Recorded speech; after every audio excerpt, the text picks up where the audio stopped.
گھروں کا جو ماحول ہے اس میں دین سے دوری ہوتی چلی جا رہی ہے. والدین اپنی اولاد کو پڑھانا چاہتے ہیں, کچھ بنانا چاہتے ہیں, مذہب کو زیادہ فوکس نہیں کرتے.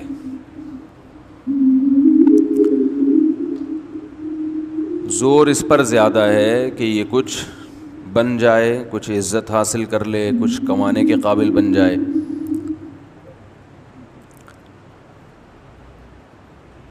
مذہب سے تھوڑا بہت لگاؤ ہے, جیسے کھانے میں اصل مقصد کھانا ہوتا ہے, اس کے ساتھ تھوڑی سی چٹنی, تھوڑا سا اچار, وہ ٹیسٹ کو بڑھانے کے لیے. تھوڑا سا مذہب کا تڑکا وہ چاہیے, لیکن تھوڑا سا چاہیے.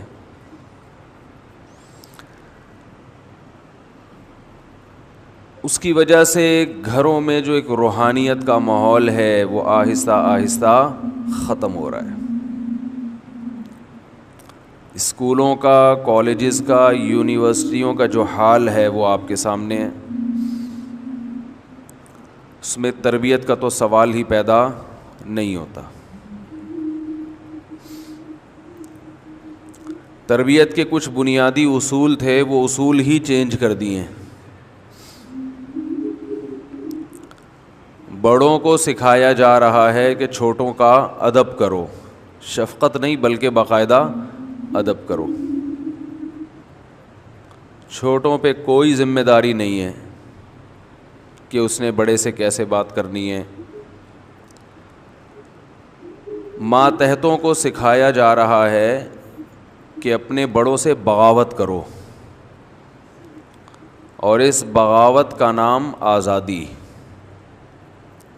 کچھ دن پہلے میں نے دیکھا کہ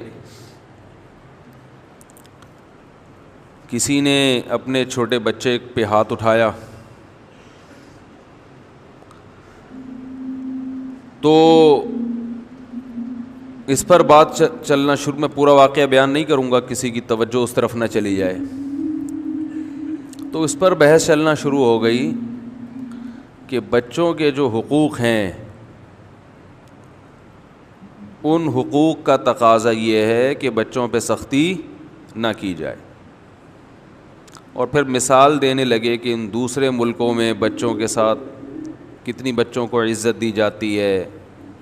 بچوں پہ والدین اگر ہاتھ اٹھاتے ہیں تو فوراً پولیس انوالو ہو جاتی ہے.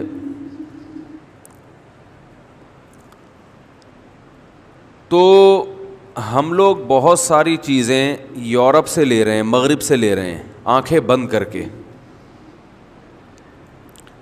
یہ نہیں دیکھ رہے کہ کیا وہ کلچر یا وہ ماحول, معاشرہ جو ہم وہاں چاہتے ہیں وہ ہمارے معاشرے میں ایڈجسٹ ہو سکتا ہے کہ نہیں ہو سکتا. بس ایک چیز ہے کہ گورے نے ترقی کی ہے, لہذا گورا ہر چیز میں ہم سے آگے, ہر چیز وہاں سے لو. گورے نے ترقی کی ہے, گورے نے ترقی کی, گورا پڑھا لکھا ہے, ہر چیز آنکھیں بند کر کے وہاں سے آ رہی ہے. یہاں تک کہ عجیب بات کہ گورے کی سائنس کو بنیاد بنا کے قرآن کا انکار کیا جا رہا ہے کہ گورے کی جو ریسرچ ہے سائنس کے بارے میں, قرآن میں اس کا تذکرہ نہیں ملتا. تو پاگل پنے کی انتہا ہے. قرآن کا یہ دعویٰ ہی نہیں ہے کہ یہ کوئی سائنس کی کتاب ہے, نہ یہ ٹاپک ہے اس کا.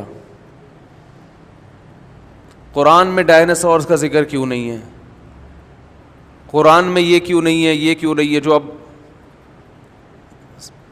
یعنی سائنس کی جو تھیوریز ہیں نا, یا جو ان کی ریسرچ ہے, اس سے متعلق قرآن کیوں بات نہیں کرتا. اب آپ ایک بات بتائیں, اگر 1400 سال پہلے قرآن نازل جب ہوا تھا اس میں ڈائناسورس کا بھی تذکرہ ہوتا, تو آپ صلی اللہ علیہ وسلم کے لیے اپنی نبوت کو منوانے کے ساتھ ساتھ ایک اس سے بڑا مشکل کام ڈائناسور کے وجود کو منوانا. وہ کیسے مانتے عرب کے بدو کہ یہ تھا؟ کہتے یہ پتہ نہیں کیسی باتیں کر رہے ہیں، اور منوا کے کیا حاصل ہو جانا تھا. یعنی انسان کی جو پریکٹیکل لائف ہے، سیدھا راستہ ہے، اس کا ڈائناسور سے کوئی تعلق ہے؟ سمجھ میں آ رہی ہے بات؟ قرآن 1400 سال پہلے بتاتا کہ پانی میں ہائیڈروجن کے 2 اور آکسیجن کا 1 مالیکیول ہے جس سے بن کے پانی وجود میں آیا ہے. یہ سائنس کی تحقیق ہے نا، جو اب ہے، پہلے نہیں تھی. تو اس سے قرآن کو کیا حاصل ہو جاتا؟ آپ صلی اللہ علیہ وسلم جو کتاب لے کر آئے، جو لوگوں کو ہدایت کے راستے پہ چلا رہی ہے، اس کتاب کا برحق ہونا ثابت کرنا یہ آسان ہوتا یا اور مشکل ہو جاتا؟ تو اور مشکل ہو جاتا. وہ کہتے ہیں یہ کہاں سے ہائیڈروجن کے 2 اور آکسیجن کا 1 کہ کیا ہے، کہاں سے آئے؟ تو آپ لیبارٹری میں لے جا کے ان کو دکھاتے. پھر ایک چیز نہیں ہے، لاکھوں چیزیں ہیں.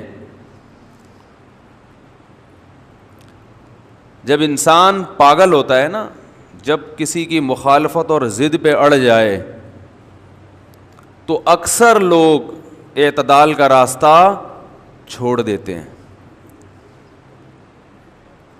یہی حال آج کل کے ملحدین کا ہے، جن کو قرآن پہ اعتراضات ہوتے ہیں کہ قرآن میں سائنس کی باتیں کیوں نہیں ہیں.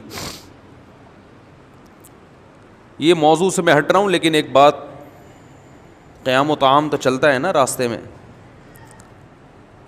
ایک بات خوب اچھی طرح سمجھ لیں، اس طرح کے اعتراضات قرآن پہ بہت زیادہ کیے جاتے ہیں. اور یہ جو ہمارے لڑکے یونیورسٹیوں میں سائنس پڑھتے ہیں، سائنسدانوں کے بارے میں پڑھتے ہیں، تو چونکہ ایک ہی چیز کو فوکس کیا ہے نا انہوں نے، تو ان کو بھی یہ اعتراضات بہت ہوتے ہیں کہ قرآن میں سائنس کی جو تھیوریز ہیں ان کا تذکرہ کیوں نہیں ہے. یہ احسان تو ہم پہ سائنسدانوں نے کیا ہے. قرآن میں وہ سائنسی باتیں جو آج ثابت ہو رہی ہیں ان کا تذکرہ کیوں نہیں ہے. قرآن میں یہ کیوں نہیں ہے کہ سورج مشرق سے نہیں نکلتا بلکہ زمین گھومتی ہے، یہ کیوں نہیں ہے قرآن میں؟ یہ بات خوب اچھی طرح سمجھ لیں. پہلی بات، قرآن میں کوئی ایسی بات نہیں ہے جو سائنس کے اگینسٹ ہو. سائنس میں ریسرچ سے کوئی بات ثابت ہو، ایک ہوائی فائرنگ نہ ہو سائنسدانوں کی، باقاعدہ تحقیق سے کوئی بات ثابت ہو گئی اور سائنس نے اس کے خلاف کہا، قرآن نے اس کے خلاف کہا ہو، ایسا قرآن میں ایک جگہ بھی نہیں ہے، ایک آیت میں بھی نہیں ہے ایسا. حالانکہ 1400 سال پہلے لوگوں کو سائنس کے نام پہ بیوقوف بنانا دنیا کا سب سے آسان کام تھا. اگر یہ قرآن اللہ کا کلام نہ ہوتا تو اس میں 4 باتیں نہیں 4000 باتیں ایسی ہوتی جو آج سائنس کے بالکل اگینسٹ ہوتی. اور اس زمانے کی آپ کتابیں اٹھائیں، تحریریں اٹھائیں تو آپ کو ملے گا ایسے. آپ صدیوں پہلے کی مذہبی کتابیں اٹھائیں تو آپ کو اس میں عجیب عجیب نظریات نظر آئیں گے. قرآن یا تو سائنس کے موضوع کو چھیڑتا نہیں ہے،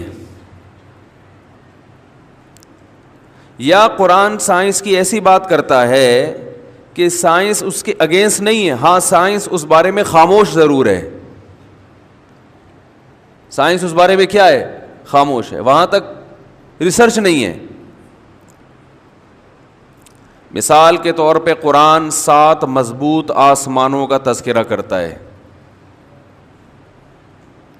کہ اللہ نے کتنے آسمان بنائے ہیں؟ 7. پہلا آسمان، پھر دوسرا آسمان، پھر تیسرا آسمان، پھر چوتھا، پھر 5واں، پھر 6واں، پھر 7واں.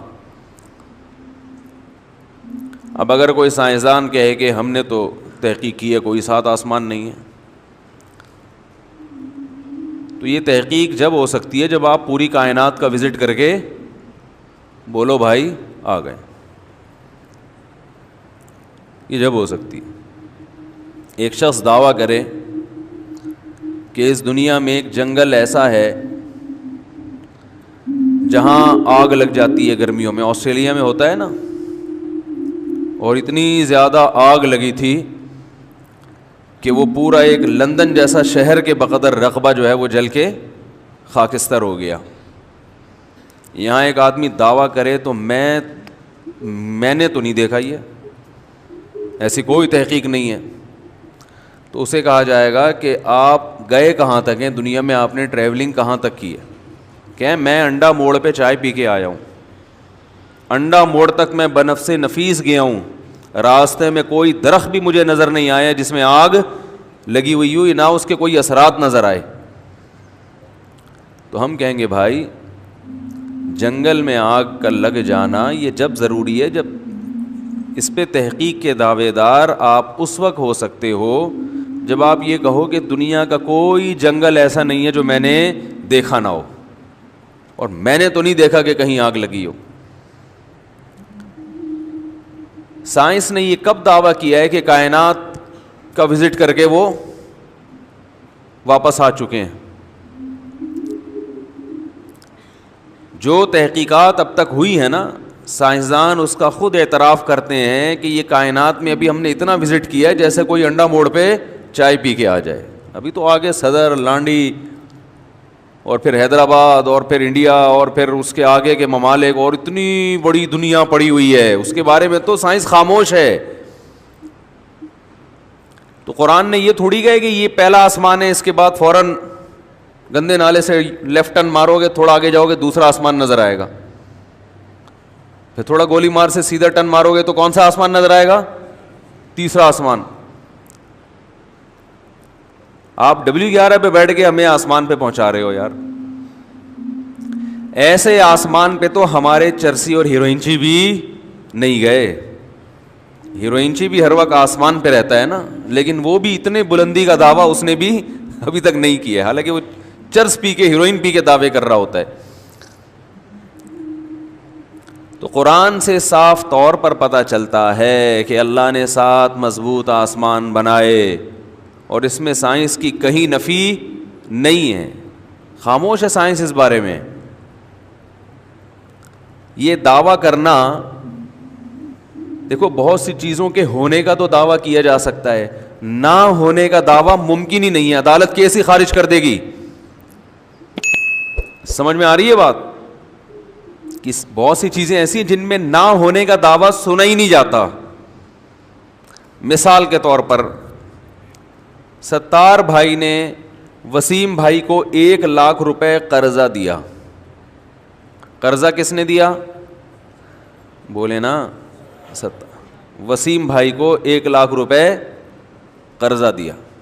گواہ کوئی نہیں تھے. وسیم بھائی پی گئے, معذرت کوئی وسیم بھائی اگر بیٹھے ہوئے ہوں, وسیم بھائی وہ قرضہ لے کے, جیسے کہ ہوتا ہے آپ کو پتہ ہے, انہوں نے کیا کیا؟ پی گئے. ستار بھائی نے وسیم بھائی کو کہا کہ تم نے 1 لاکھ روپے قرضہ لیا ہے, واپس کر دو. وسیم بھائی پی گئے, انہوں نے کہا میں نے تو نہیں لیا. ستار بھائی نے کیس کیا عدالت میں. عدالت نے کہا گواہ لے کر آؤ. 2 آدمی گواہ بن کے آئے. عدالت نے پوچھا کہ کیا تم نے دیکھا ہے, کہ کیا تم اس بات کی گواہی دیتے ہو کہ وسیم نے ستار سے 1 لاکھ روپے لیے؟ انہوں نے کہا نہیں, ہم اس بات کی گواہی نہیں دیتے کیونکہ ہمارے سامنے لیا ہی نہیں ہے. عدالت کہتی ہے کہ اچھا پھر اس بات کی گواہی دیتے ہو کہ انہوں نے نہیں لیے؟ بولو بھائی, انہوں نے, وسیم نے ستار سے 1 لاکھ روپے نہیں لیے, اس کی گواہی دیتے ہو؟ اگر وہ کہیں کہ ہم گواہی دیتے ہیں کہ وسیم نے ستار سے 1 لاکھ روپے نہیں لیے, تو عدالت پوچھے گی کیا تم 24 گھنٹے وسیم کے ساتھ چپکے ہوئے ہو؟ اس پر تو گواہی دی جا سکتی ہے کہ لیے ہیں. اگر آپ یہ کہتے ہو نا کہ نہیں لیے, تو یہ نہیں کہہ سکتے کہ نہیں لیے, آپ کہہ سکتے ہو کہ ہمیں نہیں پتا کہ لیے ہیں کہ نہیں لیے, کیونکہ ہم 24 گھنٹے نہ وسیم کے ساتھ ہوتے ہیں اور نہ ستار کے ساتھ. اور ہوں بھی تو ہو سکتا ہے موبائل کی اپلیکیشن میں 1 لاکھ ٹرانسفر کر دی اس کے اکاؤنٹ میں, تو ہمارے پاس اس قسم کی کوئی نالج نہیں ہے. ہم اس پر گواہی دے سکتے ہیں کہ لیے ہیں, اس پر گواہی کوئی بھی نہیں دے سکتا کہ نہیں لیے ہیں. نہیں پر گواہی نہیں ہوتی ہے. بولتے کیوں نہیں بھائی؟ نہیں پر گواہی اس وقت ہوگی جب کوئی خاص ٹائم بتایا جائے کہ ہفتے کے دن 5 بجے اس نے پیسے لیے ہیں, تو گواہ کہہ سکتے ہیں ہفتے کے دن 5 بجے تو ہم اس کے گھر میں بیٹھے ہوئے تھے, ہمارے سامنے نہیں دیے, اس کا مطلب ہم گواہی دیتے ہیں کہ اس نے پیسے نہیں دیے. لیکن جنرلی جب کوئی گواہ طلب کیے جاتے ہیں تو وہ کسی چیز کے ہونے پر گواہی دیتے ہیں, نہ ہونے پر گواہی نہیں دیتے. نہ ہونے پر گواہی جب دی جائے گی جب نہ ہونا آپ کے علم کے دائرہ کار میں آتا ہو. جیسے اللہ نے کرے کوئی بم پھٹا, 2 آدمیوں نے گواہی دی کہ بم پھٹا ہے, 4 کہہ رہے نہیں پھٹا, اور اس بیس پہ کہہ رہے ہیں کہ بھائی اگر وہاں بم پھٹا ہوتا تو ہم بھی وہاں تھے, ہمیں تو سنائی نہیں دیا, اس کا مطلب ہے بم نہیں پھٹا. تو یہ گواہی دے سکتے ہیں کہ بھائی یہ 2 گواہ جھوٹ بول رہے ہیں, اس لیے کہ بم کا جب پھٹتا ہے تو 2 آدمیوں کو سنائی نہیں دیتا, جتنے لوگ اس موقع پر موجود ہیں سب کو سنائی دیتا ہے. تو یہاں بم کا پھٹنا یا نہ پھٹنا ان کے علم کے دائرے میں آتا ہے. تو اگر سائنسدانوں نے پوری کائنات کا وزٹ کر لیا ہوتا, کائنات کا چپا چپا دیکھ لیا ہوتا, پھر وہ یہ دعویٰ کرتے کہ ہمیں 7 آسمان مارکیٹ میں نظر نہیں آئے. پھر ہم کہتے ہیں کہ سائنس اور قرآن ایک دوسرے کے کیا جا رہے ہیں, اگینسٹ. سائنس یہ تو دعویٰ کر سکتی ہے کہ ہم نے ابھی تک آسمانوں کو دیکھا نہیں ہے, یہ دعویٰ نہیں کر سکتی کہ سرے سے آسمانوں کا وجود ہے ہی نہیں. سائنس کہے گی ہمیں نہیں پتا بھائی ہے کہ نہیں ہے, اب تک ہمیں نظر نہیں آیا. تو قرآن یہ نہیں کہتا کہ 7 مضبوط آسمان ہیں اور سائنسدانوں نے وہ دیکھ لیے ہیں, یہ جھوٹ بول رہے ہیں کہ نہیں دیکھے. یہ دعویٰ کر رہا ہوتا پھر آپ سائنس کو کس کے خلاف لے کے جاتے؟ قرآن کے. تو قرآن میں جو سائنس سے متعلق باتیں ہیں یا تو وہ ایسی باتیں ہیں جو انسان کی ابھی تک اپروچ وہاں تک ہوئی نہیں ہے, یا وہ ایسی باتیں ہیں کہ آپ کو وہ سائنس کے خلاف لگتی ہیں اس لیے کہ آپ عربی لغت سے واقف نہیں ہیں, عرب کے محاوروں سے واقف نہیں ہیں. دیکھو میں جب تقریر کرتا ہوں, جی کیا ہو گیا بھائی, الف بھائی گیا صحیح تو چل رہا تھا ابھی.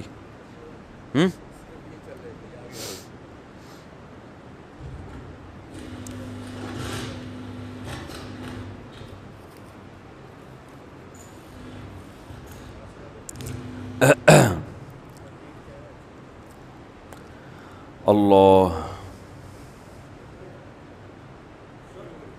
جی, تو یہ بات خوب یاد رکھیں کہ اگر قرآن میں یہ سائنسی نظریات ذکر ہوتے ہیں نا جن پر آج سائنسدان مطلع ہو رہے ہیں, تو اس سے قرآن آسان کے بجائے کیا ہو جاتا, مشکل ہو جاتا. اس سے لوگوں کو ہدایت نہیں ملتی بلکہ صدیاں ان تھیوریز کو صحیح ثابت کرنے میں لگ جاتی. تو یہ قرآن پھر بلاغت کی کتاب نہ ہوتی, معاذ اللہ. یہ قرآن پھر ہدایت نہیں, معاذ اللہ گمراہی کی کتاب بن جاتی. اور دنیا میں کہیں بھی کسی کتاب کا کوئی ٹاپک ہوتا ہے تو وہ کتاب دوسرے موضوع کو نہیں چھیڑتی.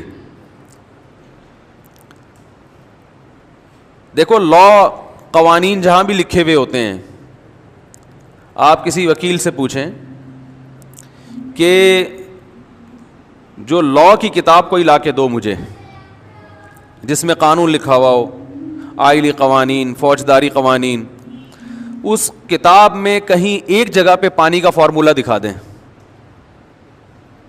ہے بھائی کہ ہائیڈروجن کے 2 ہوتے ہیں, آکسیجن کا بولو نا بھائی ایک ہوتا ہے, کہیں دکھا دیں. اب آپ نے جج سے کہا کہ یار یہ پاکستان کا جو لا ہے, قانون ہے, اس میں سائنس کی باتیں تو ہے نہیں, لہذا یہ تو پرانی بوسیدہ قوانین ہے جن کا یہ 15ویں صدی میں نہیں چل سکتے, اس میں تو سائنسی تھیوری کائنات دھماکے سے بنی تھی یا بغیر دھماکے کے؟ اس میں تو نہ میڈیکل سائنس کی باتیں لکھی ہوئی ہیں، نہ اس میں جناب کوئی تھیوری، کوئی ڈارون کی کوئی تھیوری ہو کہ انسان کیسے پیدا ہوا، کیا ہوا، کچھ بھی نہیں ہے اس میں. یہ ہمیں پرانے زمانے کی طرف لے کے جا رہی ہے یہ کتاب. اس کے قوانین کو فالو نہیں کیا جا سکتا. تو جواب کیا دے گا بھائی؟ کس نے کہا کہ یہ کوئی سائنسی تھیوریز پیش کرنے کی کتاب ہے؟ یہ لا ہے، اس میں قانون ہے. تو قانون کی کتابیں، نظریات درست کرنے کی کتابیں، ان کا ٹاپک سائنس ہے نہیں. اور یہ قرآن کا عیب نہیں ہے، یہ قرآن کی خوبی ہے کہ اس نے ٹاپک کو فوکس کیا ہے. قرآن اگر سائنس کی بات کرتا ہے تو وہ سائنس جو ہر پاگل سے پاگل کی سمجھ میں آسانی سے آ جائے، اس میں آپ کو سائنسدانوں سے مدد نہ لینی پڑے. افلا ينظرون الى الابل كيف خلقت، دیکھتے نہیں ہیں اونٹ کو ہم نے کیسے پیدا کیا ہے. کیا یہ اونٹ جیسا عجیب و غریب جانور خود سے پیدا ہو سکتا ہے؟ تو اونٹ میڈیکل سائنس کا ٹاپک ہے یا نہیں ہے؟